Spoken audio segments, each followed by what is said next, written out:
Cool. Right. I think we've got pretty much everyone in now. Thank you all so much for joining us, especially on this very dark night outside. It's really great to have so many of you here live. I'm really excited about today's session. We've got two excellent guests who will introduce themselves in a second. The format that we're going to do this evening, we're going to try and keep it as interactive as possible. We've had loads of questions in from you all in advance, so we want to get through as many of those as possible. So we're going to have a short presentation each from Kassy and Chandni, and then we're going to take as many of your questions as we can get through. If you have got any other questions that you didn't have a chance to ask in advance, just pop them in the chat, and I promise we will try and get through as many as possible. So I'm going to stop talking because I know we've got a limited amount of time and I'm not the person who's got interesting things to say here. So I'm going to pass over to you, Kassy, to start off.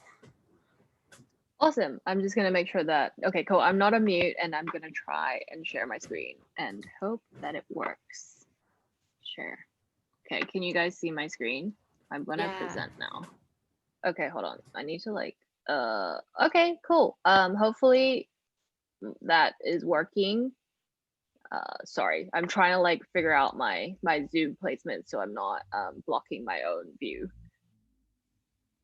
Okay, cool. Okay, hi everyone. I am Kassy. I am a freelance journalist and an audience strategist. And so I'm gonna introduce a little bit about my work.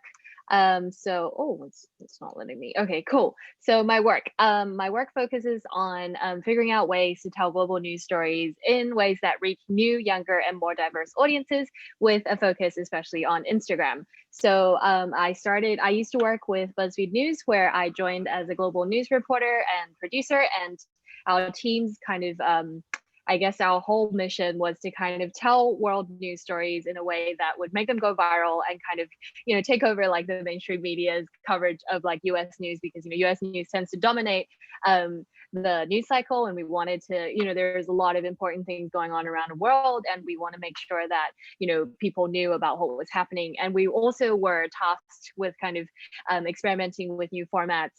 So staying 6 months ahead of the rest of the newsroom and just kind of trying out new ways of storytelling. So I was hired to kind of experiment with news video and see how we could use video to kind of share news stories. And so I did that for a year and a half before I started running the BuzzFeed at World Instagram, which was the fastest growing news account on Instagram in 2018. And then I left BuzzFeed and I worked at Bloomberg to work on their quick take offering, which is targeting their younger generation of their audience, which is also very focused on distributed. So making content, especially for social media only. They didn't really have a website. And so it was all kind of everything goes straight onto Twitter, onto Instagram. And then I went freelance at the beginning of the year, and I now work with a bunch of brands such as Amnesty International, Coconuts, which is a Southeast Asian news outlet, and I've also done some stuff for Channel 4 News and Human Rights Watch. And now I have launched my own media outlet. It's called Almost, so I'm going to tell you all a little bit more about that. So Almost is very new. I've launched it only in I think 3 weeks ago. So it's at almost.co on Instagram. If you want to follow it, please do. So I like to think of it as Humans of the World meets Teen Vogue. Essentially, the goal of it is to inform young people, and in particular young women, about important issues that are going on around the world. And also the secondary goal, and I guess mission, is to reflect the diverse and young audience that I am trying to target, and to highlight the underreported communities and minority stories that tend to get underreported because of the focus on US news. So how I work is I work with a very Instagram first approach. So I am a journalist. I started by writing articles, but now whenever I am running an Instagram account, what I do is every single piece of content that I create is created especially for the account, with the account's audience and mission in mind. So that means I shoot videos and I host videos and I edit and I write headlines and I find photos, but all of this is created to be optimized for Instagram first, because that is the approach that I've found works really well. And so content is always created with the audience and the mission in mind. And so Oh, sorry, I've gone backwards here. So everything is, as I was saying, created for the audience. So that includes all the original Instagram first approach to curating, reporting, and storytelling. And because young people, so these are some of the stories that I cover on Almost, and that I have kind of covered throughout my career. And so because young people are really, really smart, and I think there's a tendency for traditional news outlets to kind of think topics, serious news topics, are too complicated for young people to understand, or that Instagram is like a place for you to kind of only share happy photos of your travels and your dogs. But actually, young people are really, as we have kind of seen with like the Black Lives Matter movement, Instagram has really become this like information powerhouse of people kind of turning to Instagram for resources and to learn about information about the world. And so the account that I run Almost, and throughout my work and experience, we really lean into quite very serious topics, and we try not to talk down to our audience, because young people again are super smart and they are curious about the world, and we don't want to be patronizing. We want to be friendly and approachable, but at the same time quite informative versus like, I guess, like condescending. Let's see. Okay, cool. So these are some of the examples of the work that I did.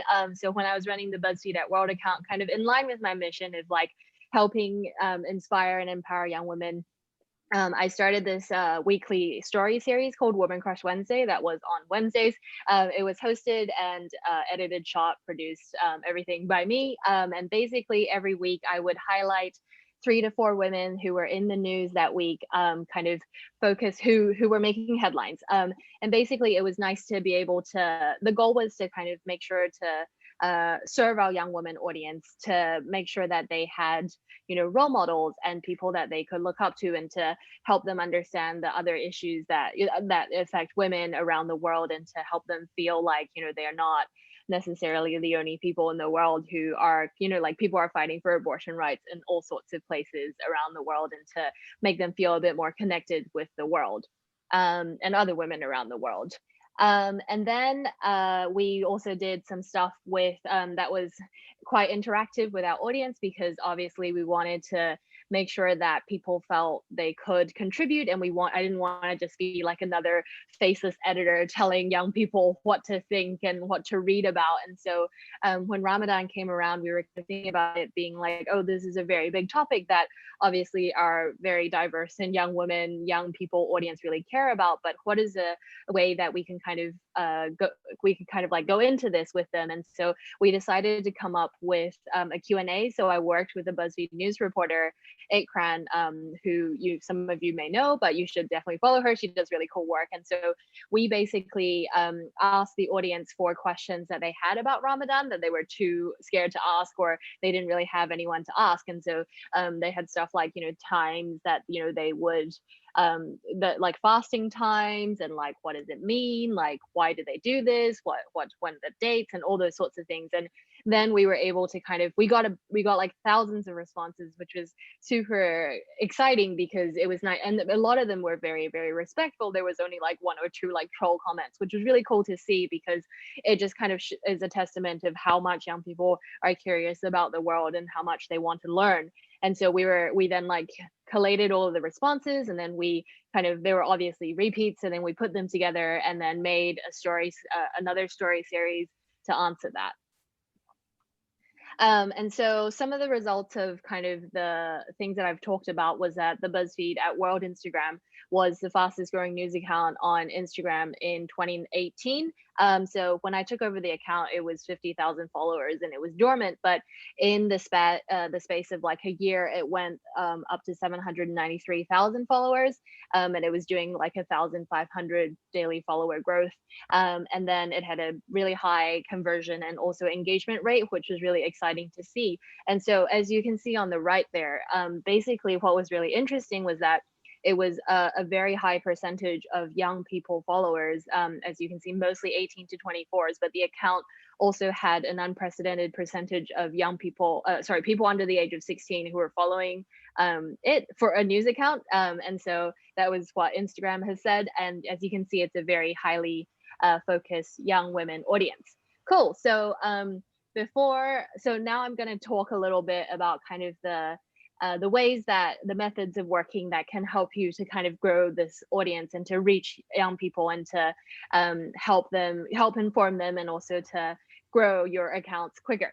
So one of the things that is super important that I tell everybody is consistency.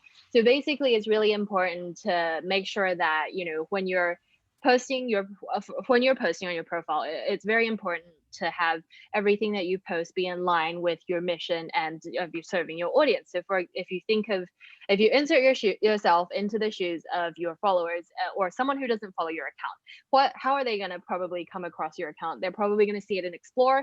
Maybe one of your feed posts pops up, or maybe somebody else shares it to your story. And so if I was not following your account, and then what I'm going to do is I'm probably going to come to your account, I'm going to kind of look at your profile photo, and then I'm going to read your bio, and then I'm probably going to like scroll down a bit and look at a couple of posts, or more than a couple of posts. And then if it's a clear idea, if I can get a clear idea of the stuff that you post, then I might be like, okay, cool, this is for me, or this is not for me. And then if it's for me, I'm going to click to follow, because I know exactly the type of content that I'm subscribing to. But if it's kind of a hodgepodge of everything, and I'm not really sure, it feels kind of random and scattered, I'm not really sure of the type of content that you kind of cover, it doesn't feel very cohesive, I'm probably, as a person, not going to click follow, because I don't know what I'm subscribing to. So it's really important that you keep your content kind of style and topic matter kind of consistent with your brand and your mission. The other thing is to post consistently. So it's really important to just continue to, do this consistently, instead of, in like a burst. So instead of having like 5 posts in one day and then like going dark for 3 months before coming back and doing 10 posts, it's not good for your audience to remember you. The algorithm doesn't like that. So you should kind of look at the content that you have and think about, okay, how much content do I have? How much bandwidth do I have? If I want to post once a week, you post once a week. But it doesn't matter. You don't have to post once a day. You don't have to post 3 times a day. But if you want to post 3 times a day, then you should try to post 3 times a day. So it's just really important to maintain that consistency especially when you're trying to grow. So the next thing is shareability. So whenever you are, again, we have to kind of insert ourselves into the user here. So if you think about, we're always thinking about how new followers or people who don't follow our account encounter our content. So when they will probably see our content in the 2 locations that you see on the screen there. So one of them is Explore, and the other one is maybe somebody's story. And so what you can see from these 2 examples is that you cannot see the caption. So everything is in the square alone. So if we are working on news, we want to make sure that we are telling the entire story in the square alone, whether that is a photo that like explains the story immediately, or whether, if the photo maybe isn't strong enough and, it doesn't tell you the story from, one glance, then maybe we need to do something else to it to make sure that we can encapsulate the entire story in that square alone, because that is how new followers will be able to understand the type of content that you are posting, and then they'll maybe want to come to your profile and then look at all your posts and then follow them. And so it's always really important to think about, the way that I like to think about it is like, okay, so if optimizing for share to story. So it's like, okay, how would this look if somebody clicked the little arrow button and shared it to their story, and then somebody else saw it? Like, how would that look? Would it make sense to them why that this person has shared the story, shared the post? And then one of the very important principles is show, don't tell. So if you can show somebody doing something instead of telling them that somebody did something, you should always try to opt for that, because Instagram is such a visual platform. This is a principle that is like super important. So here is an example from the coverage that we did on BuzzFeed for the Christchurch terrorist attack a few years ago. And so on the left here is a headline and a photo of Jacinda Ardern saying, our gun laws will change after the mosque attack. So it's not really clear when you see, like, this is fine because, okay, yeah, it's Jacinda, it tells us what's happening. But it's not exactly clear where and when this photo is saying what Jacinda is doing at this moment. Like, it's fine, but it doesn't. But then if you look on the right, it is an actual video that shows that Jacinda actually saying it. So this is just a very simple example of how you can think about showing something rather than just telling it. So on the left, you have the tell example of like, she said this, but then we have her actually saying it on the right. And then the last kind of thing, because we are trying to keep it snappy, but happy to talk more in the questions, is to focus on people. So people relate to people, and seeing another person it makes it easier for people to understand and like access kind of more complex or just issues that don't directly affect them. So again, if we look on the left here, we have, multiple fatalities have been confirmed in a mosque shooting in New Zealand. Fine. But if we look at the photo, it's not very clear what's going on here. So we can, sure, it's like somebody on a stretcher, somebody being put into an ambulance. So it's kind of hard for you to really connect with or understand this gravity of this news event when it doesn't affect you. Like, okay, New Zealand's a really far away country, can't really see anybody who's been affected, multiple fatalities, don't really understand what that means.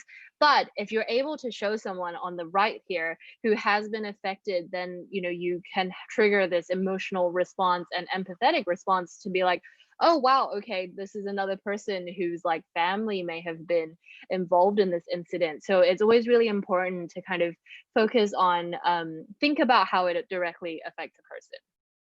So yeah, that's me. I'm gonna stop sharing if I can figure out how to do it. Cool. Awesome. That was super great. That was a really great run through, and that impressive amount of stuff in what was only, I think, 15 minutes. That was great. I do have some questions, but I'm going to save them for after our next presentation, so that we can try and get through as many as possible. Pass over to you, Chandni. Oh, let me just I'm just sorting out the presentation. Cool. Okay. Oh, sorry. I'm literally such a technophobe sometimes, it's actually ridiculous.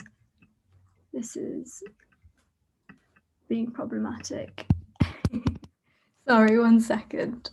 I also should have told everyone, by the way, hi, my name's Jem. I am from Jenna Resources. I probably should have introduced myself earlier as well. That would have been helpful.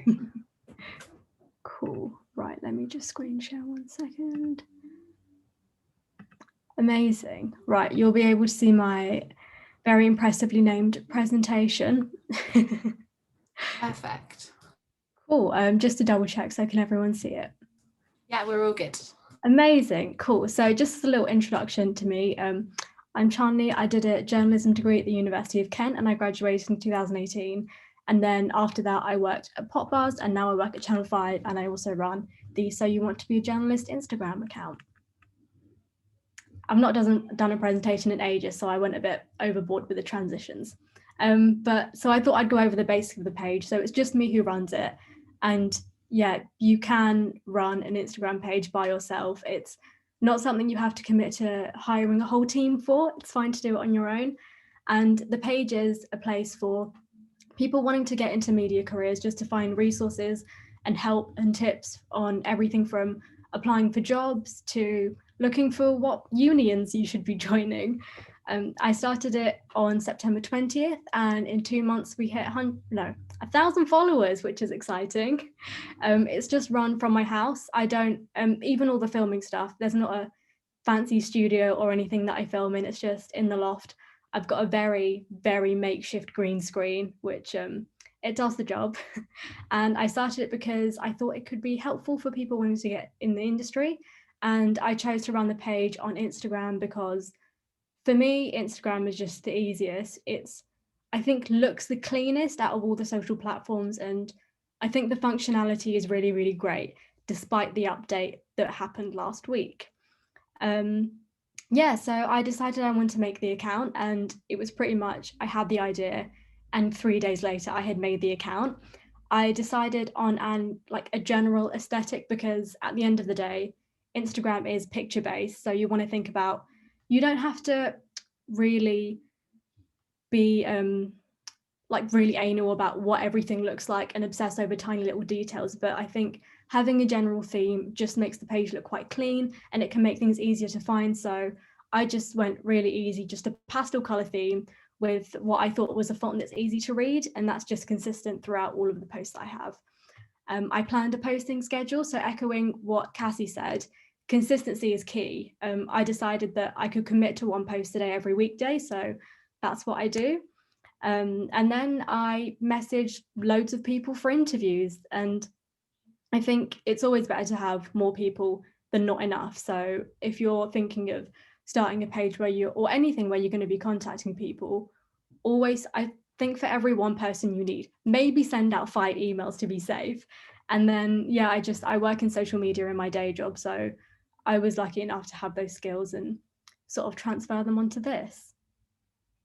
So I thought I'd go over like a few common questions for people who can be new starting their own social accounts. And one of them was, I think a misconception can be that you need a fully fledged social strategy and you need to be an expert in all things social, when really that's not the case. I think one of the advantages of running a page by yourself where it's just you're not doing it for work, you're not part of an organization or anything, is that it's okay to experiment and just start with a really small idea.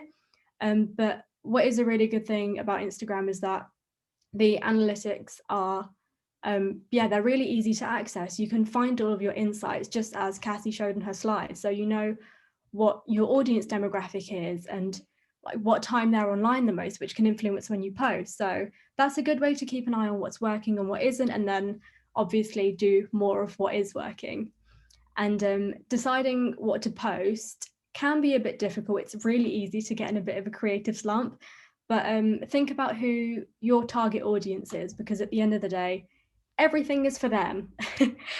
So if you can sort of put yourself in their shoes. So for example, with this account, I thought about stuff that I would have found really helpful when I was looking for jobs, and stuff that I wish I'd had access to. And so I'm kind of trying to make that so that other people can have that, if that makes sense. And think about what you personally want to put effort into making, because I don't know about anyone else, but with me, if I don't like doing something, I'm probably not going to try my hardest. So if you really want to make your own videos, then you can maybe present your own content. If you're really into graphic design, then you can come up with a whole concept around that for what you want to post. And yes, how do you get started? So again, think about the content that you want to make and what the purpose is and what you want to achieve. So it's all well and good just thinking about your posting schedule and your aesthetics and everything, but the content is the most important thing, and you kind of want it to have a direction, if that makes sense. And you can find inspiration from other accounts, which I've written there, not creative theft, because you don't just want to plagiarize what other accounts are doing, because you want what you're doing to seem authentic. And if you don't have anything real or anything new to offer, then I don't think that's really going to resonate with an audience. But finding inspiration, there is nothing wrong with looking at people doing similar things to you. And think about what you can do on Insta compared to other platforms. So like Kassy was saying, how she makes all of her content for Instagram first. I think that's a really good way of going about it, because like I mentioned before, the functionalities on Insta are really, really good. IGTV I think it's a great idea. And I think it's a market that's not very saturated yet. So if you can do it and you can do it well, you're not going to be competing with many other people who have that, if that makes sense. Just again, like Kassy said, making things square and telling the whole story in like 1 by 1 dimensions. Formatting as well. You don't want to be, although Insta lets you post in like 16 by 9 and other formats on your feed, people will only see the square. So think about that. And another thing I really like is the community. And I think especially when you're getting started from a new account that you're growing from 0 followers, the community on Instagram is really important. And it's also really easy to meet people, and everyone is super lovely. Every now and then I'll get people reaching out, just saying that they like the content, and you can just as easily do that with other people. Like there is a Middle East and South Asian publication who do really great stuff. And so I've met people through there, which is really nice. And yeah, it's just nice to find people in a similar boat. And the final tip is, in the words of Shia LaBeouf and also Nike, just do it. There is no better time than today to get started, and you can put things off for a million years, but yeah, I think the best way is to just bite the bullet and start putting your content out there. And that was everything. Let me just stop screen sharing real quick. Awesome. Thank you both so much. We've obviously run through a lot there, and now we've got a really decent amount of time for questions, which is super. So I'm going to try and go through as many as I can, but if you do have anything else that kind of crops up, or you've watched the 2 presentations and like, actually I've got something that kind of I didn't think of before, just pop it in the chat and we're going to try and come to as many people as possible. So first up, I wanted to go to, there was a question that's kind of come up quite a few times. So I was going to go to Sean, who wanted to ask around the balance of using your account for almost 2 different things. Hi. Yeah, so I just wanted to ask, like, if you're a freelance journalist or you just don't want to start like a page like you started with this, so you want to be a journalist, how is it possible to kind of have something that is professional, where you're sharing your work and you're connecting with people in the community and stuff, but you're also, you know, just being yourself? Or is it, do you think that needs to be like 2 separate accounts and you just keep like your meme posting and everything to your own and then build a new community elsewhere? We've had a lot of questions around this, around that divide between a professional and a personal account, and do you think you should do that, especially if you're doing it as yourself as a person? So yeah, I don't know who wants to take it. I'm happy to give it a crack, and I'm sure Chandni will have some stuff to add, but basically I think that it's actually okay to have kind of an account where you share your work and also your personal stuff, because people really like personality on Instagram, and people like to see the person behind an account, and so that they don't really feel like it's just like a faceless account, kind of like what I was talking about. That's why, you know, on the World account, we worked with a lot of reporters, and I was hosting stuff. I was a regular, you know, face on the account. But the same way that you can think about like the World account, for example, is how you can think about your own account. So some of the advice that I've heard from Instagram is like, you can, if you want to, as a freelance journalist, build up your profile, is to kind of have a good balance where you keep kind of stories to be like your personal, kind of more personal, because stories are shown to only the people who follow you, versus like your feed posts, which may potentially reach more audiences. But also in your feed posts, you can do a mix of both. So the balance that I've kind of heard is like 80% work and then 20% personal. But I think you can kind of play around with that depending on the type of personality that, you know, you want your to be associated with your account. And again, like, it's just a matter of consistency. So, you know, if people are going to be, as long as people are like, oh, okay, cool, like every now and then I'm going to get like a meme post, or like I'm going to get one every day kind of thing. I think as long as it's really clear what like the frequency and kind of like the overall idea of you as a concept, as you as a freelance journalist is, then like I think that's totally doable. And I think I've yet to kind of really see a journalist do, I think, really, really cool stuff with kind of like mixing both. And I think that's why it's a really cool time to be kind of experimenting with it, because it's hard to strike that balance for sure. I know I do it a lot. Sometimes I'm like, oh, I've posted like 50 photos of like my work, but like nothing with like my face on it. And then sometimes I'll do it and then people are like, oh, that's cool. I mean, oh, I've missed seeing your face kind of thing. So yeah, I mean, I think you could just experiment and then look at the stats and see how that works, how things are doing, and then kind of iterate and see how you can make it better. So you think with the stat, like, you think you should have your account as the business account, so you can see the stats of? Yeah, I mean, you can also have the creator account, which I think offers you like the same type of stuff. I think it just doesn't have like shop or something. I'm not actually sure what the difference is, but it does also give you like the stats. I think that, yeah, you should definitely treat it, if you're trying to grow it and grow your brand, then you should definitely treat it the same way that you would for like a brand account. Thank you. Awesome. Chandni, do you have anything to add, or does that kind of cover it from your end? Kind of. I have seen a few people do it really well, where they do have quite a good mix of posting stuff about their personal life and their work, but then also bits about their personal life that are also related to their work, if that makes sense. Like, there's a fashion journalist I follow who, because I think where Instagram is quite visual based, she probably finds it quite easier to have more of a mix.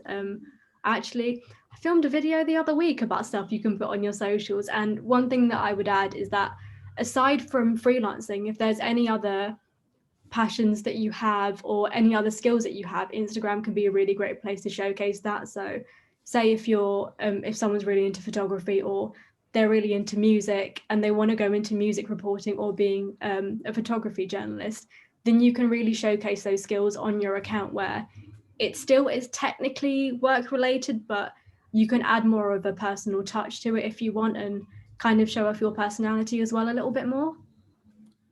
Awesome. I have a bit of a related question from Felice, who is watching back, so I'm going to read it out, which is just, as a news reporter, how can you create content on Instagram without overlapping on what your publication or broadcaster is doing? I don't know if this is something that you've maybe come across when you were at BuzzFeed, Kassy, or Bloomberg, where you want your reporters to be doing stuff themselves, but obviously not a carbon copy of what you're posting on the main account. So I encounter this quite frequently because, running a brand account and then also trying to grow my own account, but my work is so tied to my work is so tied to like my own personality and my life, and my own account. But basically it's been kind of thinking about it as like, I've been trying to think of it as like, is this something that, I guess it's about like my target audience. So my target audience is young women, and I want to focus on like women's rights and like human rights. So for example, if there is something that I'm posting on the main account that is like, I'm just like, yeah, that's like very me. This is a post that I love doing, and like this is a post that I want to be known for, then I'm gonna like share that on my account. And what I can do is also just like add a bit of inject a little bit of myself into it when I'm sharing it, where I'll be like, oh, I really, enjoyed writing this post today about blah, blah, blah, blah, blah, and then having the reporting as well. And then being okay with like passing on posts that are maybe not necessarily my brand, so to say, maybe like, yes, I love science, but I don't love science the way that that my work is like tied to like women's rights, for example. And so, if it's an intersection of women and science, then yeah, I'm probably going to post it, but I'm maybe not going to post about that latest fossil discovery because, maybe archaeology is not as much my thing. And so I think there is a way to do that. And I think, again, it's also kind of judging based on stats, looking at the data. So sometimes you can just try stuff, because as Chandni was saying, like, you don't have to spend all this time, like you don't need to be like very I guess like nitpicky about and like a perfectionist about all this stuff and think too much about like posting. So you should just like try stuff and then see how it does. Like putting a post on your Instagram isn't as big of a deal as like it used to be, where it's like, oh, you got to have that curated aesthetic. Sometimes you can just be like, I'm gonna post this on my account and see what happens. And then sometimes it like surprises you. Maybe you gain a lot of followers, and then you're just like, oh, okay, cool. Maybe my followers like this. Maybe I should do more of this. And maybe sometimes something you think is going to work, it flops. So it's just kind of like testing and experimenting and just having fun, make good content, and then, see what happens.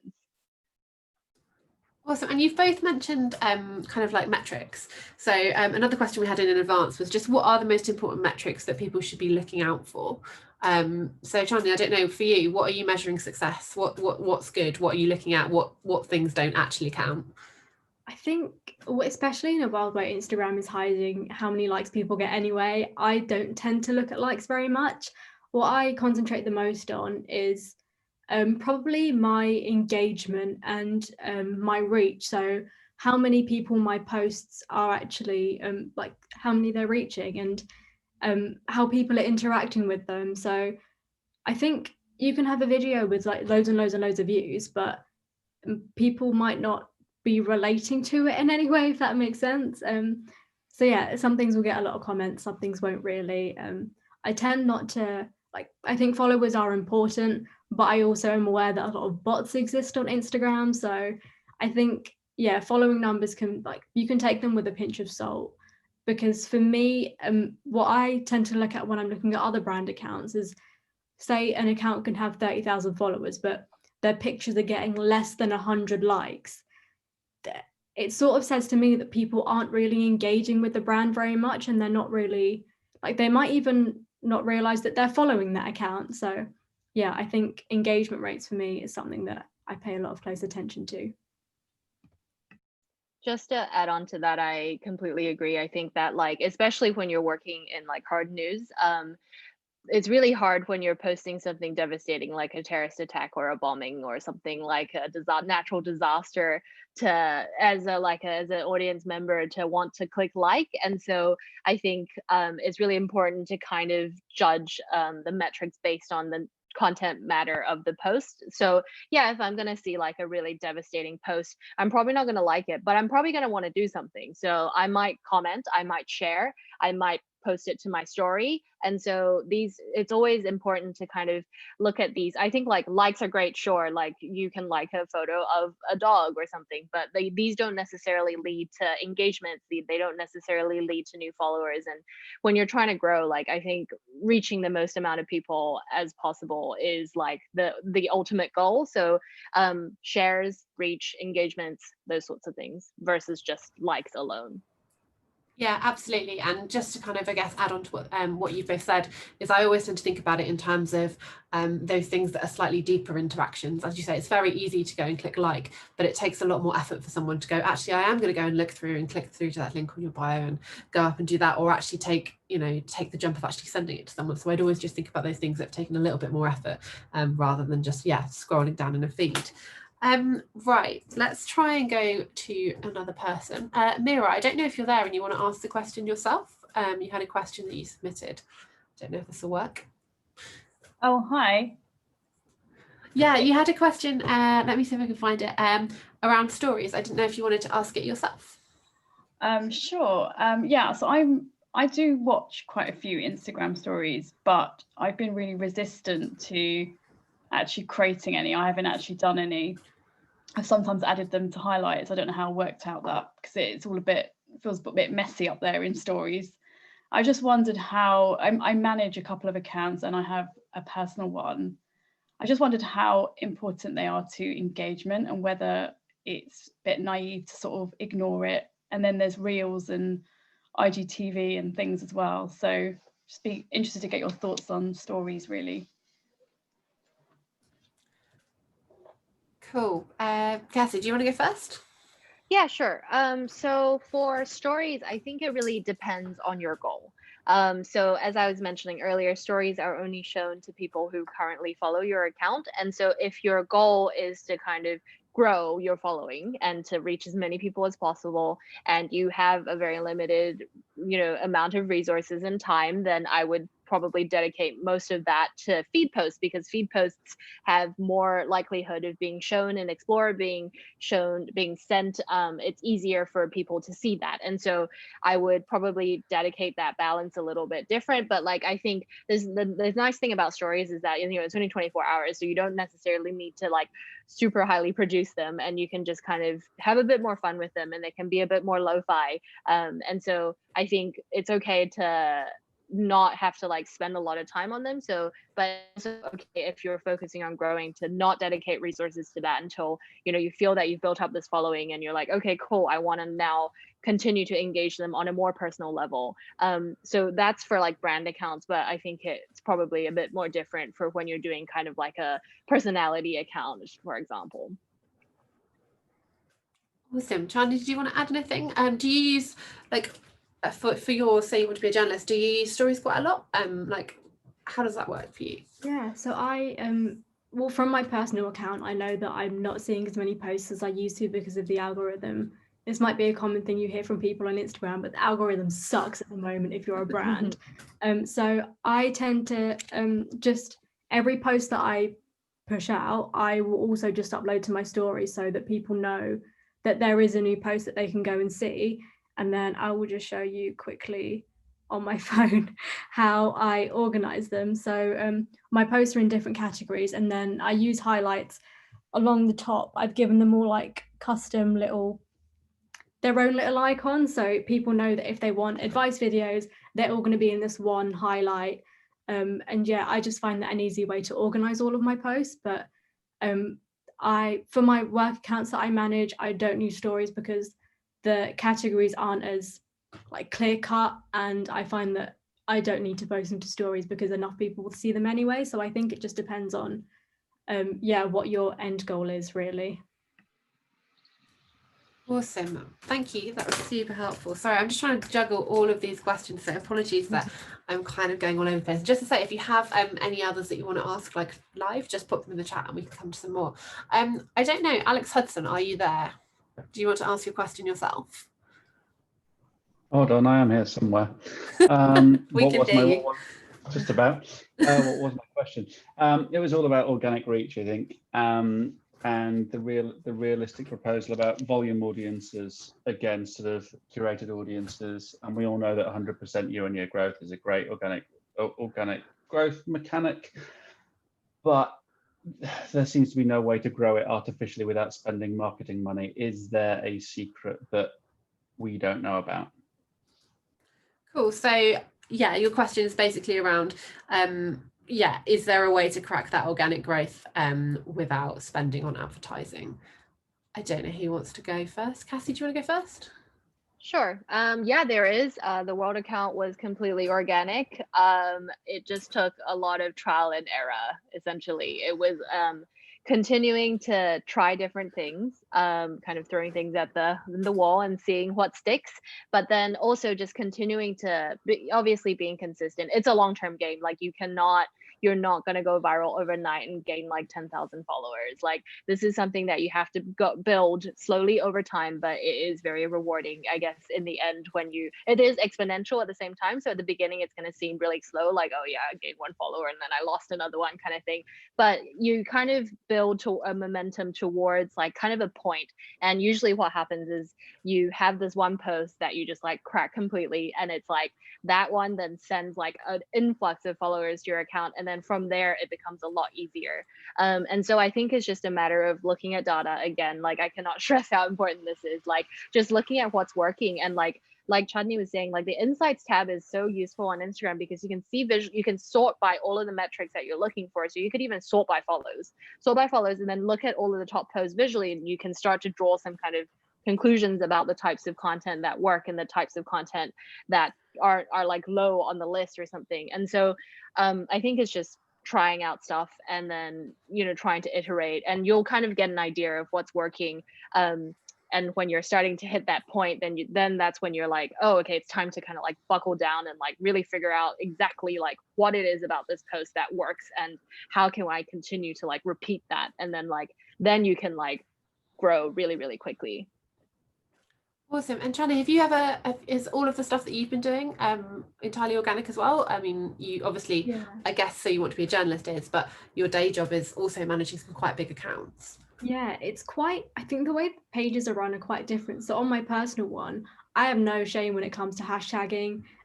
Anything that's relevant, I'll stick in there because that is a viable way for people to find your stuff. And I think on that account I'm also engaging more with the community and just finding my audience because, if you're appealing to like a niche group, you will find the people that are looking for your content, if that makes sense. But for my work account, we do put spend, I mean, we've not in ages because it's Corona, it's tough times, but so that has been a really difficult way of doing things because like Kassy said, it's really looking at what has worked and what hasn't, because where we've got platforms on different accounts as well, something that's like killed it on Facebook might just not go anywhere on Instagram. So I think it is a really good idea to stay on top of what people are actually interacting with and what's working and what isn't, and just don't be afraid to experiment.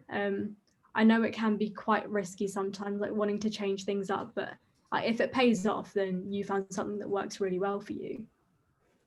Awesome. And we've got a bit of a follow-up question just around, obviously there's a big focus on data here and looking at what's worked and what has landed and what hasn't, but Rue wants to know just if you have any just general tips for how to actually digest that data, because I think you've both mentioned that there is a lot that you can drill down into. There's almost too much that you can see. So what would you suggest kind of looking at from the analytics side to start off with, or how would you kind of work out what's best to be focusing your attention on? Chandni, do you want to carry on? I went to Kassy first last time, so you can go first if you like. Yeah, sure. So I tend to ignore like the gender divide because I don't feel like that matters much to me. It's not like I'm trying to appeal to one. But one thing that I do focus on is there's a really handy tab if you look at the insights where you can see how many times each individual post was shared, and I like seeing the way things are ranked, as in like which post have done better than other ones, which they can be impacted by a lot of things, as in like likes and comments and impressions and that sort of thing. But yeah, I tend to look more at performance as a whole rather than what's done better in like each specific area, if that makes sense. Yeah, absolutely. Kassy, did you have anything to add on just how to digest that and what to look Yeah, out for first? sure. So I am really like what I do is really intense. Basically, I like manually type down all of the stats from every single post a week afterwards into a spreadsheet, because there's no way to pull that from the algorithm right now, but I'm just like, I want to know what's going on. And so it's very time consuming, but it's also a really cool process, because at this time, this is when every day when you're doing it, you start to notice some patterns. And then when you're doing this, I mean, I'm not saying that you should particularly focus on something, but maybe sometimes a followed number is going to be like through the roof, and you'll be like, wait, how did that happen? So then maybe you would just like remember that, or write down a list of all the weird things that have happened, and then the next time maybe another story comes up that's related, you can be like, okay, let me try and do that again and see if the same thing happens. And then after you do that enough times, like you start to see patterns. So for example, if you're hashtagging something, sometimes a post blows up because of its hashtags is shown as like the top mode of discovery, and you'd be like, oh, okay, I think I hashtagged correctly this time. This could potentially be like a super engaged community. So the next time, like the Royals, for example, and then the next time, that happens again, I'm going to like try and like duplicate my hashtags and see if the same thing happens. And so it unfortunately doesn't show you by hashtag how many people came from each hashtag, but you can kind of get a rough idea. And so I think usually I'm just looking for anomalies. So when something weird happens, or when, even when it like completely flops, you can be like, wait, I wonder why that happened. And then maybe I can change something about this to see if it happens again, kind of thing. Cool. And you mentioned, you've both mentioned, I think, hashtags. We've obviously had quite a few questions in about hashtags. It always comes up, just around how to use them effectively, and just any general tips. So I don't know whether just you have a few basics on, how do you decide what hashtags to use? How important actually are they? Just a bit of a general couple of sentences. I don't know who wants to go first. Do you want to go first, Kassy? You can carry on talking. Sure. So hashtags, I mean, I know a lot of people are really opposed to them because they're like, oh, it's ugly or whatever. But like, I don't think people actually care about the hashtags. They're not really looking at the hashtags, and it's pretty accepted now just to use hashtags. And there's no like detriment to using them, because if you use them, you are going to reach more people. Like that is all that you will gain from it. And so I am a big proponent of using hashtags whenever you can. You have a maximum of 30. Usually the way that I like to think about it is like SEO. So it's like, what would a person search up content in order to try and find this content? Or the other side of it is like what is like a topic that people who are interested in this would want to see. Like, for example, does this fall under like, like maybe like photography, like portraits or something? Like this is something that fits into like an interest topic. So having like the interest hashtag, for example, I don't know, dogs or something. If people are just like, oh, I want to see like photos of dogs, then they'll look up dogs. But if they want to look up like a specific, in terms of like a news topic, maybe I'm doing a post about like abortion in Argentina, I'm probably going to have like abortion rights or something. Awesome. And Chandni, do you have anything to add around how you kind of find the right hashtags, or what people should be doing? Yeah, so on the journalism account, because everything is literally just the same theme, there are maybe 5 that I will use on every post, and that's like Kassy said, it's what people are searching for. But another thing as well is that when you're typing in a hashtag, you can see how many posts are under that, and if it's got less than 1,000 posts, I tend to just skip it, because most likely it's not really going to do anything. And then for the work account, because there's more of a variety where we're dealing with TV programming, it can I tend to do like the show name, abbreviations of the show name. If we have any talent, include them. With friends, when I don't clip as many friend stuff now, but when I used to, I would go ham. I would do hashtag friends, character names, the actors and actresses who play the characters, what the episode is from, and because I'm like a fan of the show, what the fan communities are engaging with as well. Because if there's like a certain ship name for a relationship that like outsiders to the show probably wouldn't know, but people who are really invested, they're likely to be searching for it. So if you put that in, you're going to find the communities who really care about that stuff, which is just another way to reach people. Just to add on to that, another thing that works is kind of around big news events, looking up the official hashtag. So to go back to the Christchurch terrorist attack, so one of the things that I noticed when I was covering it on the world account was that was like, it was one of the biggest like influx of people coming to the account ever, because it was just unprecedented, because people were actively looking up news and information about this event. And so the hashtags were driving so much traffic to the or I guess like followers and people to the account, because they were genuinely they wanted to know what was going on. And so having like hashtag Christchurch attack, like that kind of thing can really help in kind of like big events, like Olympics, for example, World Cup, that kind of thing. Awesome.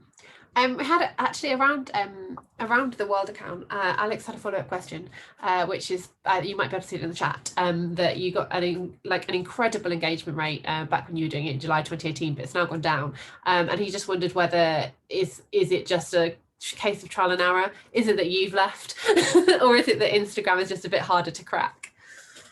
I think it's definitely, I guess, like, it's really important to make sure that, you know, you're posting consistently and you have kind of like the content that's all consistent as well. And I think basically there was a bit of I guess things have changed a little bit at BuzzFeed, and I think they've kind of shifted focus in terms of, you know, what they're, you know, focusing on in terms of like traffic on the website, for example, and newsletters.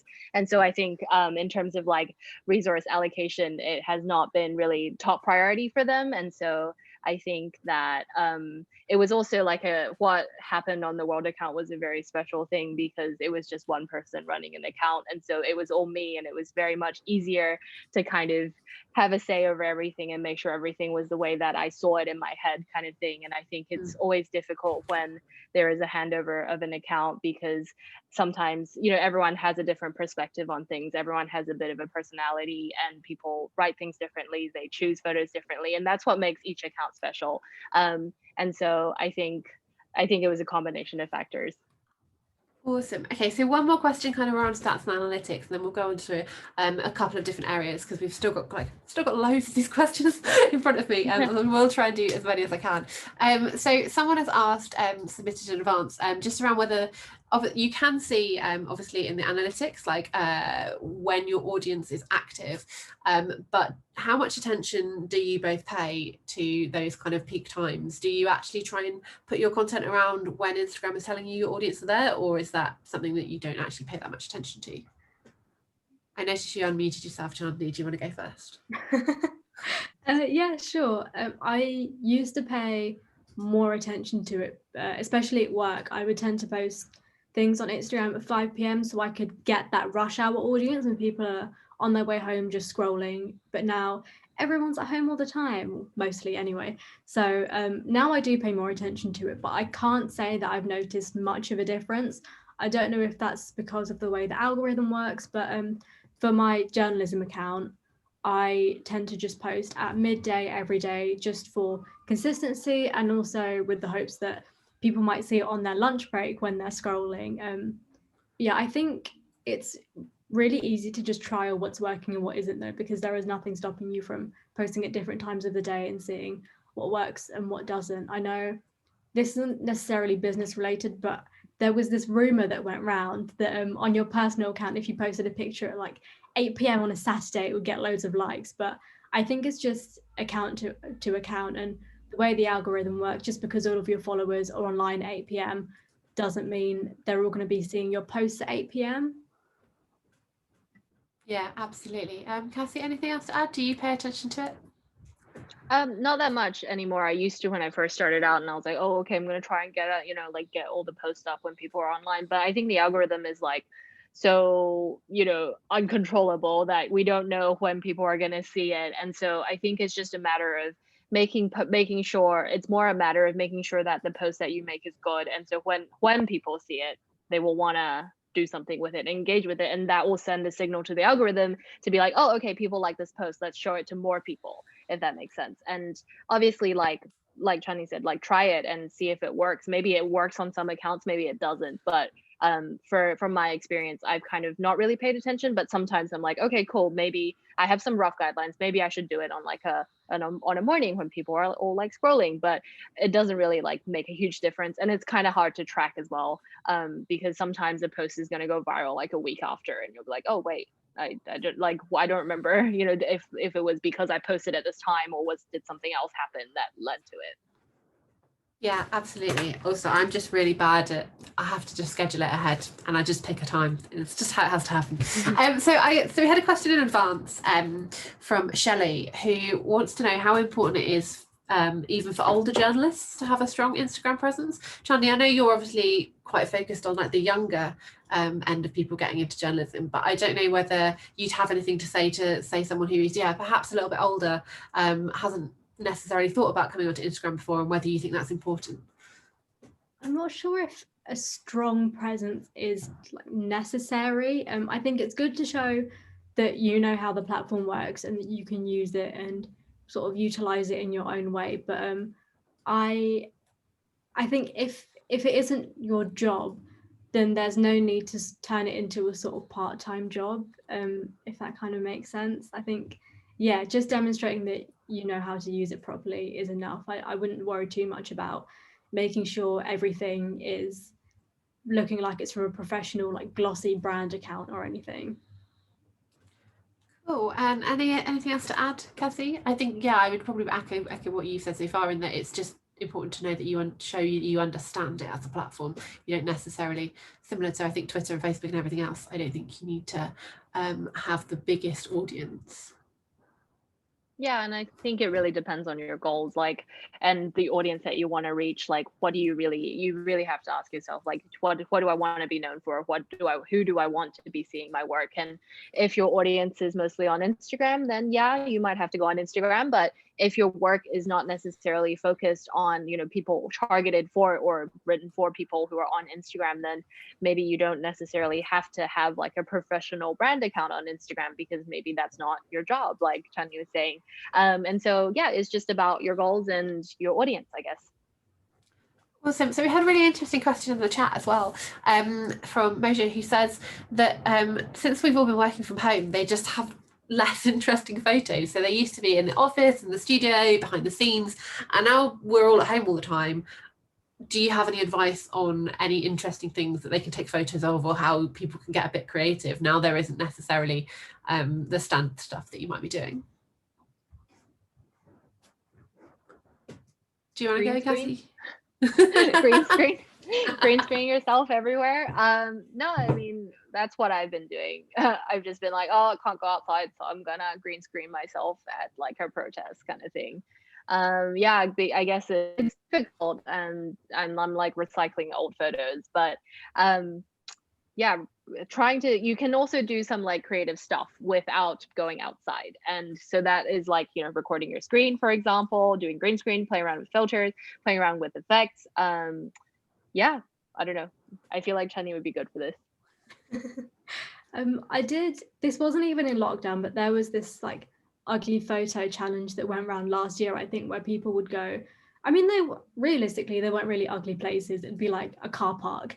But I think if you're just going for a walk, you never know, you might find something in the area that looks exciting, or even like if you have a garden or a park near you, that could be fun. Or even in your house, I've seen people make some really impressive sets from their own home. Like there's an influencer that I follow called Hamil Patel, and she makes these gorgeous sets from her house. And even I saw a really nice photo yesterday where these are like LED strips that you can get really, really cheap, and he put them on a purple setting and took a picture in his mirror. I've seen some people make really, really cool use of playing around with light and shadows. And I think it can be a chance to get really creative with playing around with exposure, playing around with like different angles and yeah, just different corners of wherever you're living. Awesome. Yeah, okay, you've totally smashed it. You've got more ideas than I think I could ever think of. And that kind of actually ties into a question someone asked in advance as well. You've mentioned a couple of accounts there, but just either of you, any other accounts that you think are doing stuff well, apart from obviously your own? What other either brands, newsrooms, journalists, who should we be following who's doing this kind of stuff well? I really like for like a brand account, I really like Wired. I think Wired does really cool stuff. Like their brand is very clear. The content they post is also very clear, and it's very sleek, and it's very like consistent, and like I think it's also very shareable. And I think they always have really cool things as well, like cool series and stuff like that, and cool ways of like thinking about presenting content visually, which I really like. In terms of like journalists, I'm gonna plug a former BuzzFeed colleague of mine. So Stephanie McNeil is doing some really cool stuff. She basically is focusing on influencers, and so her account doesn't really have her in it, but she is basically like a shade room but for influencers. And so it's like, oh, this is like all the gossip about that's going on with influencers right now, and she's really done a good job with like building up the community and, you know, getting all the gossip on there. Yeah, that's what I can think of at the moment. Oh, any others, Chandni? Yeah, so I think the people I follow tend to be more around like influencer brand type than actual journalists. But yeah, so there's Hamal Patel, who I mentioned, and two smaller creators who focus on like sustainability and that sort of thing. And one of them is Naina Florence, and another one is Moya Mawini, and yeah, they both just post. It's just wholesome content, which I think everyone could probably use at the moment. Strong agree. Right, and we will kind of all of the accounts that these guys have mentioned, and all the tips, we will send all this out to you, so don't worry about having to kind of write everything down. We're going to go to Ewan now, who's one of our Journo Resources fellows, hopefully. If you're there, Ewan. Yeah. Oh no, I've muted you again. Sorry, that's my bad. Are you there now? I am. Hi guys, thanks for the talks. I was just wondering why you think, or what you think the advantages are of Instagram over other social medias. Yeah, just more broadly, I guess this applies to both of you in that you've both set up an outlet on Instagram over anywhere else. So why did you pick it? I know you touched on it earlier, Chandni, so I don't know if you want to elaborate a bit more on why you felt like it was the right platform for you.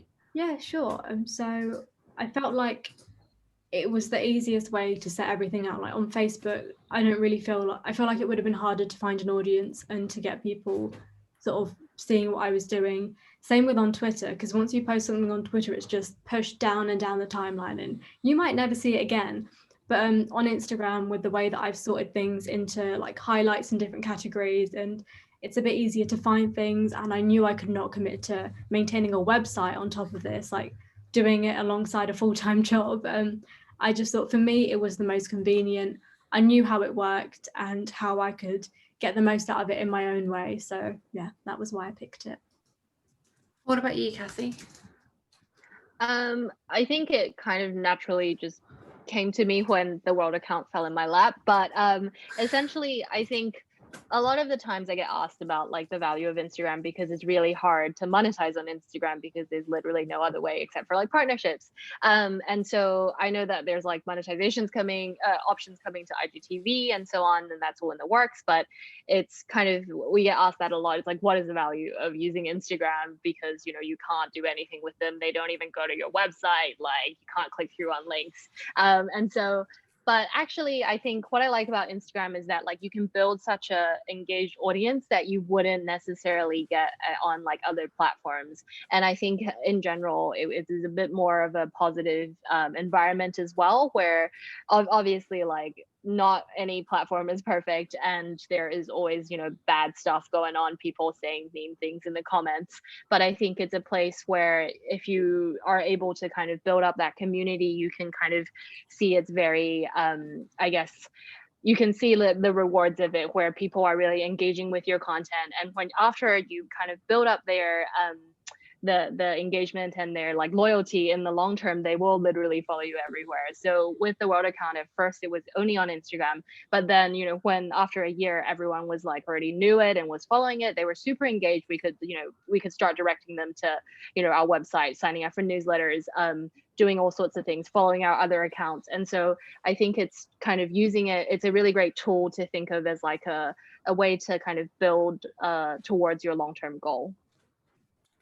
Awesome. And we've got a similarly related question. You touched on the idea of some people kind of go, oh, you know, I can't get people clicking through. It's not like Twitter, it's not like Facebook, there's not the big card that people just click straight through to a story. We had a question in advance from Katie, who wanted to know how you, other than just asking, how can you encourage people to visit the website or the link that's in your bio? I don't know whether you had any advice on how you can, if you do want to drive people to be off the platform, how do you do that?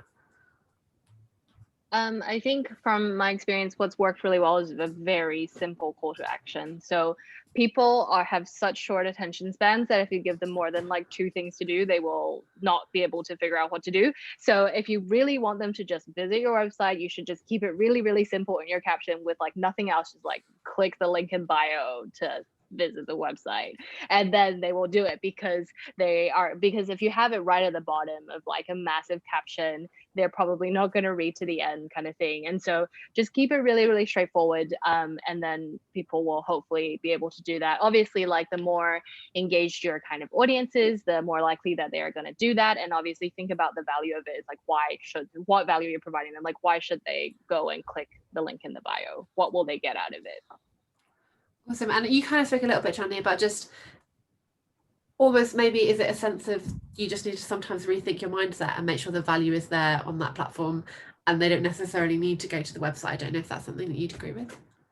Yeah, I think it depends on what you have available on that platform versus what you have on the website. So at work, our Instagram is mainly just episodic clips from our shows, and then we have links to where you can watch them on our video on demand service. And I think we've not tried this, but I have read something that says it might not always be enough to just say, oh, click the link in the bio. Some people get really specific with it. So they'll be like, when you've watched this clip, click on our profile and click the link in the bio in like the next minute or so.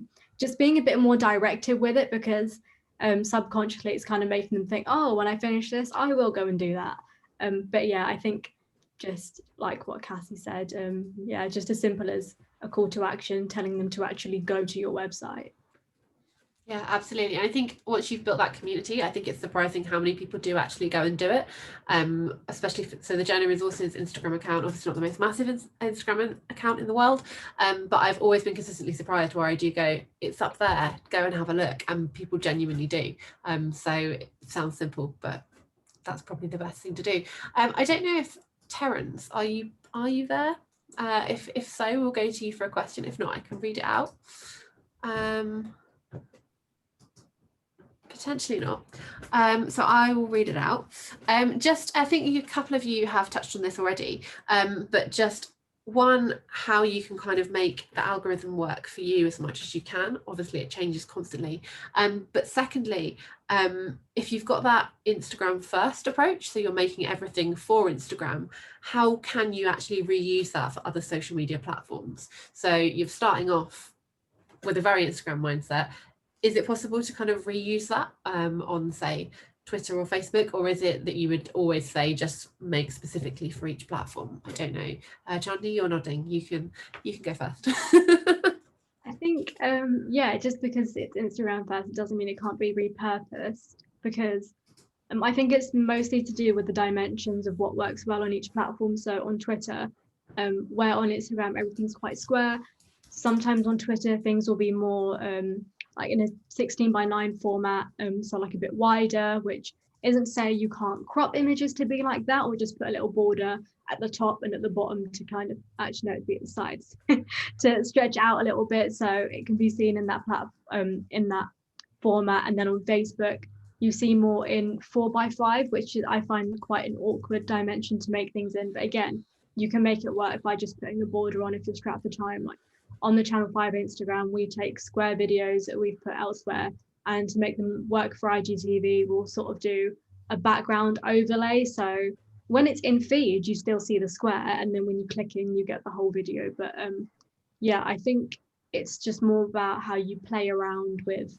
the different dimensions and looking at historically what does work on each platform and how you can adapt your content. I wouldn't say it's necessary to start from scratch for each different account, otherwise you'd be there for years. Yeah, no one's got time for that. What about you, Kassy? Did you ever kind of repurpose anything, or was it a case of each platform was very different? Yeah, basically, I didn't really touch on this in my presentation, but I would make the stuff for Instagram, and then I would figure out ways to adapt it for Twitter, Facebook, YouTube, website, newsletter kind of thing. And basically, one of the reasons that I work Instagram first is because I found that making stuff for Instagram, I guess like the principles of good content and good video and good photo content, I guess like are the same across all platforms. People are going to engage with people like motion and, you know, things that catch their attention and that sort of thing. And so it's kind of easier to make things for Instagram and then to share them to other platforms, because I think Instagram stuff requires a bit more work. And so because, you know, you want to make it look nice, you want to like polish it up because it's very visual, versus like, you know, Twitter, which is more text based, for example. And so you would maybe just like upload like a raw clip onto Twitter, but if you wanted to put that on Instagram, you can't really just throw that like raw clip of the moment on Instagram, because people are going to see it in feed and be like, I don't know what this is about, like why would I want to engage with this? So but what I found throughout my time of kind of working across platforms is that a lot of the stuff that works on Instagram works on other platforms too. So especially Facebook, because the Facebook and Instagram audiences are very similar. They kind of like the same type of things. And so sometimes it's just a matter of maybe changing your copy a little bit when you're sharing it. You could potentially just literally throw your same video up on Twitter as well. And we've done experiments and for like stuff that worked on Instagram, threw it on Twitter and then made a video especially for Twitter, and it didn't really make a difference. So if you are, you know, limited in your resources, definitely work Instagram first. It will save you a lot of time than like repurposing everything, because you can make it, do minimal edits, make it longer if you wanted to. If it was too Instagram was like you had to cut it down, you can make it a little longer, throw it up on Facebook, throw it up on Twitter, throw it up on YouTube. Like it will work. Awesome. Right, so we've got about 10 more minutes, so I'm just going to try and get a few more questions in before we end. So this is your last warning. If you want to chuck a question in the chat, do it now. So we've talked a lot about what you should be doing. We had a question in advance from April, who wanted to know if there's anything in particular you shouldn't be doing. So are there any common pitfalls that you might say this is what you should potentially avoid? Does anyone have any burning thoughts and wants to go first? I'm thinking. This is a difficult question. Is there anything that you've tried to avoid doing, Chandni? I think what Kassy said right at the beginning about not posting 3 times in one day and then disappearing. I think if you've got a lot of content, that doesn't mean you have to put it all out on one day. You can balance it. Like doing this alongside my job, I tend to just every now and then on a Saturday bank loads of content at once and then spread it out over a long period of time. Just, yeah, I would avoid posting too much at once and then not being able to sustain that. Absolutely. And anything to add, Kassy? I guess it's like kind of what we've been talking about. Like, I guess when people throw stuff up without really thinking about how it adds to the overall picture. And so it's like, even if you just have a small idea of like, oh, I guess the vague idea of like what Chandni was talking about, like a small vague idea of like what you want to do, then doing posts that like make sense for that. But if you're just like kind of everywhere, just like, oh, I don't know, I'm just going to throw some stuff up, I think that is not very helpful for you, especially if you want to, you know, grow your following, because people are going to come and they'll be like, I do not understand why you are sharing this, and then the next day you're sharing this other thing, and I don't understand the value that this is providing for me. So you want to make sure that you are clear on like, you know, each post is in line with your mission, it's in line with serving your audience, it's in line with like, you know, providing value for them.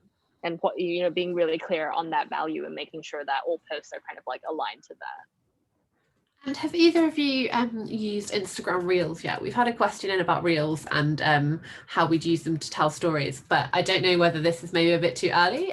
Like, have you actually kind of used them yet, either of you, or are you looking at them as to how you can kind of add them into your what you're kind of offering in your accounts? Yeah, I've used them.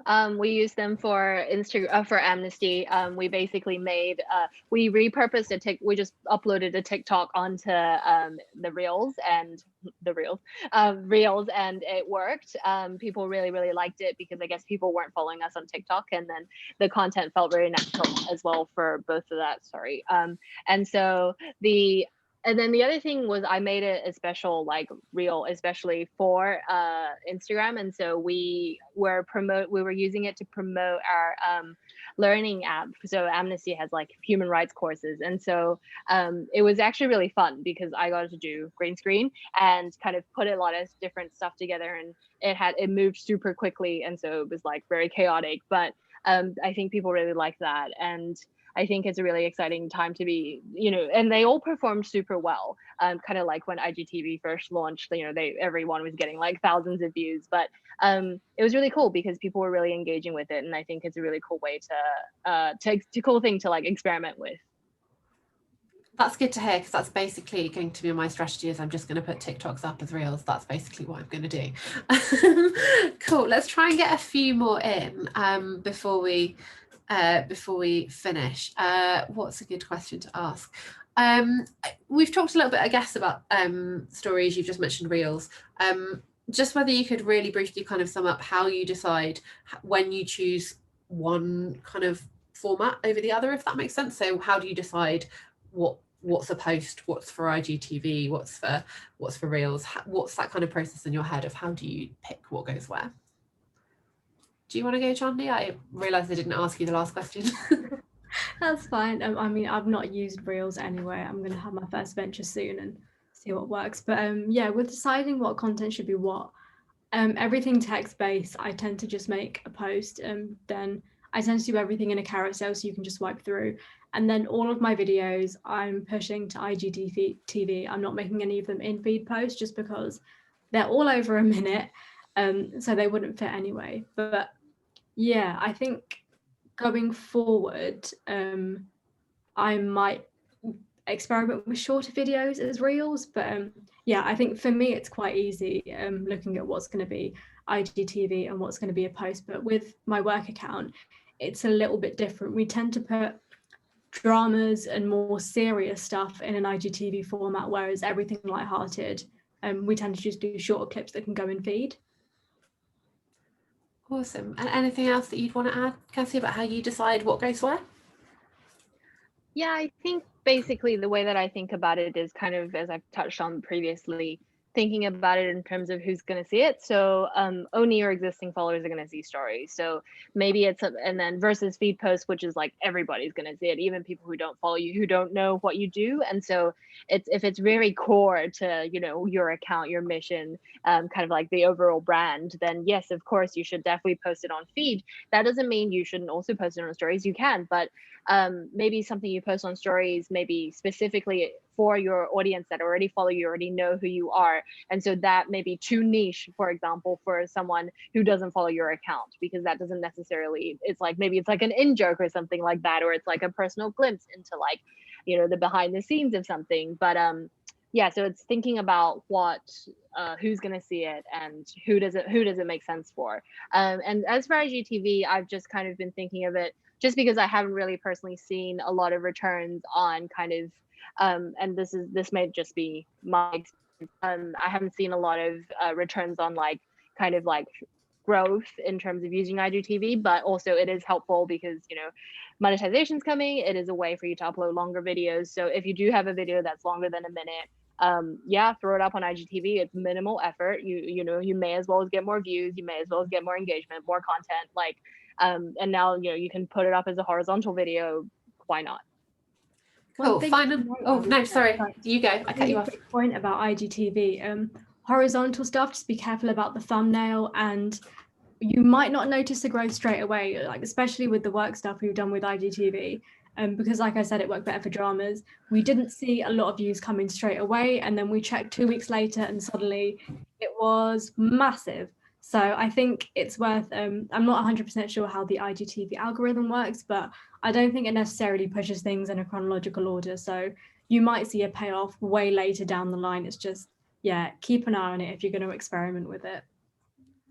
Awesome, cool. So final 3 questions and then I'll let you go. Just a quick one, just if either of you had any, obviously we've got a lot of journalists on the call, and obviously journalists want to know how to promote their own articles and their own stories and whatever, and it might not they might not necessarily have, it might not be a video based thing. Just any tips that you have just for people to think about as to how they can push their work or articles? I don't know, yeah, what advice you might give. I'm gonna leave a silence until someone says something.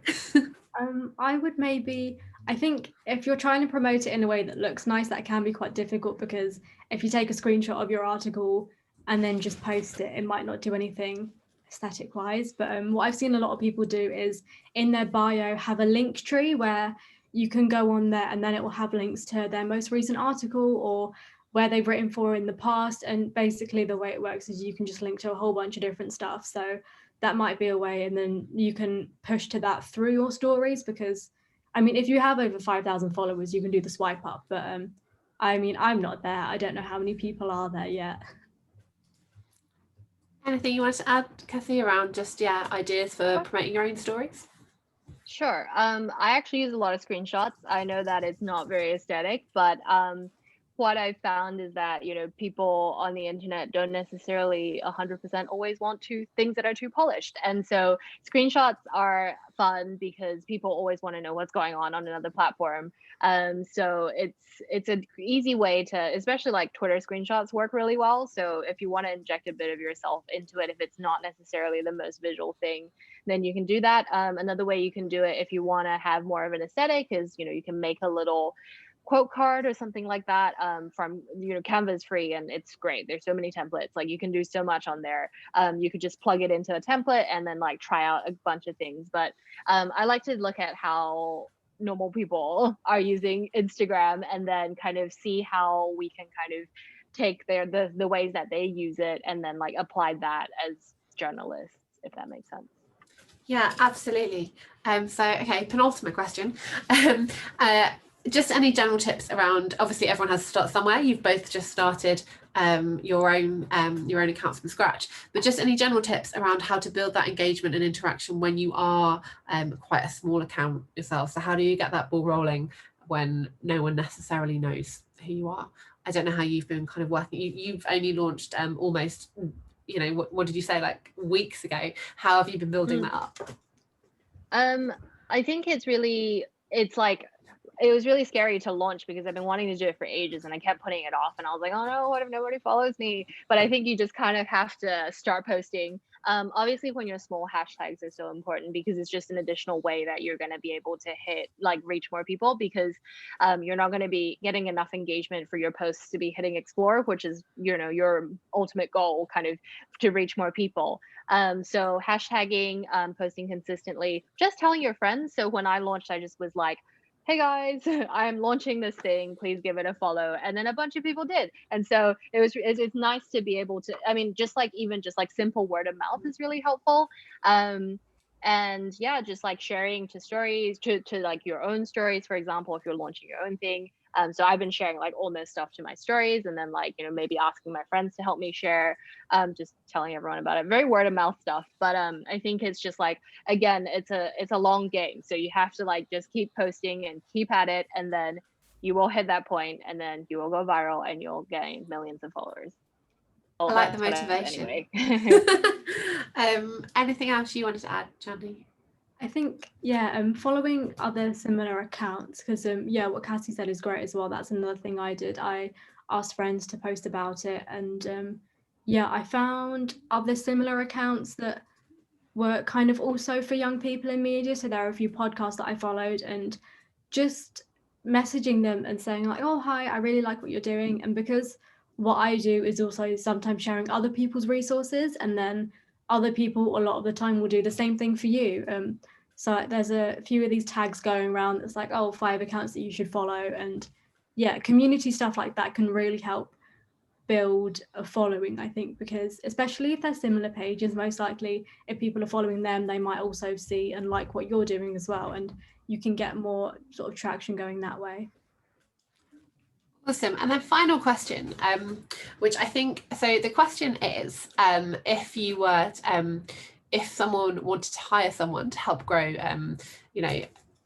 grow a brand's, like quite a large brand's account organically, what kind of person would they be looking to hire? And I think this is quite a nice question to end on, because I think it also perhaps shows what you should be looking to upskill on if you're the person that wants to be hired. So what do you think are the main skills? What kind of person would you suggest you should be looking at hiring if you are the person who's hiring? Or equally, I guess the other way around, if you're looking to get a job managing Instagram or starting up your own stuff, what are the key skills you think that you should kind of focus on and really kind of hone in on? Yeah, sorry, I've asked that question in a very weird way. Did that make sense? Yeah. Yes, it did. Awesome, cool. Right, Kassy, do you want to go first?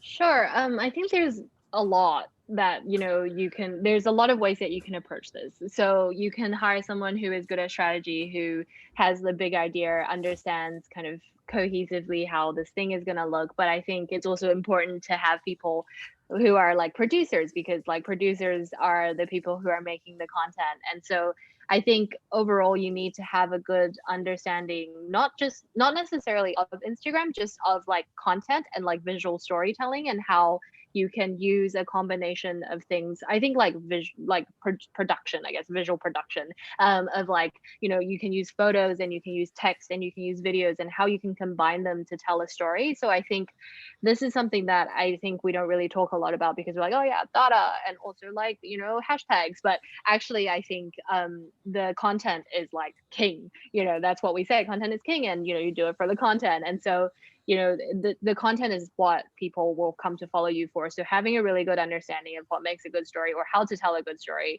I think is the most important thing. The rest of that is like easy, because there are like books, it's like, oh, here's how you can hashtag, there are guidelines for how you can like write a headline, for example, and how to like edit in Photoshop. Like these things are things that you can, learn really easily. But I think the things that take the most time are like figuring out how to tell a story well without just using text, if that makes sense. And also you can do it with text as well on Instagram, but again, in like a visual way. Yeah, no, that makes absolutely perfect sense. Chandni, anything else you wanted to add? What would you say people should either be focusing on for themselves or who they're hiring?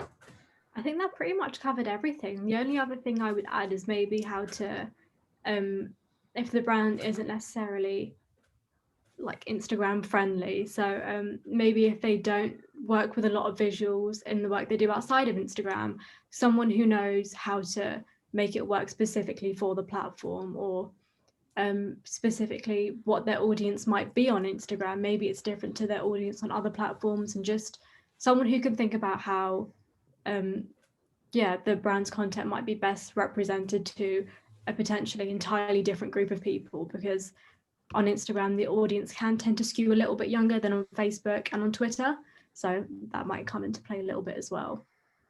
Amazing. Thank you both so much. I appreciate you've been here now for like an hour and a half. Thank you so much for your time. That was super useful. We will make sure we send this recording out so that people can watch back, because there's quite a lot to digest there. But yeah, just to say thank you all so much. Thank you everyone for coming. And yeah, hopefully we'll see you again at something soon. Cheers, guys. Thank you. Thanks for all your questions.